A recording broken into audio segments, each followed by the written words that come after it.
If you're in college and you want to make sure that you don't fall behind in your classes, because the stress of missing assignments, turning in papers late, or just letting down your group because you forgot to do your work, that stress is just really bad and it really sucks. In this video, I'll show you how to prepare for your classes so that you can have a less stressful semester.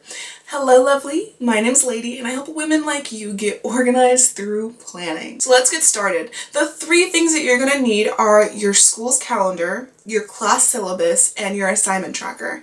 The class syllabus and assignment tracker kind of go together. If you haven't already, make sure to get your free assignment tracker and I'll show you how to use that. Then you want to sit down with your planner. If you have a monthly planner, then you just want to go through and write the big important things. So exams, tests, finals, midterms, big project due dates, paper due dates, things like that. And also put in, from your school's calendar, big things like when are rental books due, when is your graduation application due, what are the holidays, days that you don't attend school, when is midterm week, or not midterm, when is finals week, and things like that. So just the big picture things that if you didn't turn this in, you'd miss a huge chunk of your grade. So you want to make sure to have those things in your monthly section of your planner so you can get a good overview.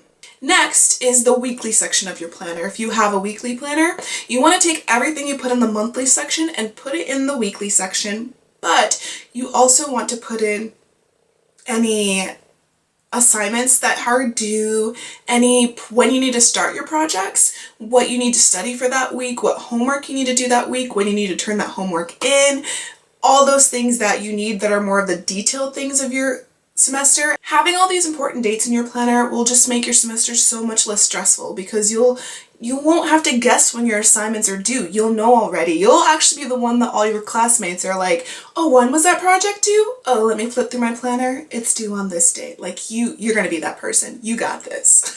Make sure to like and subscribe so you do not miss part 3 of our back to school series, and have a great day, lovely.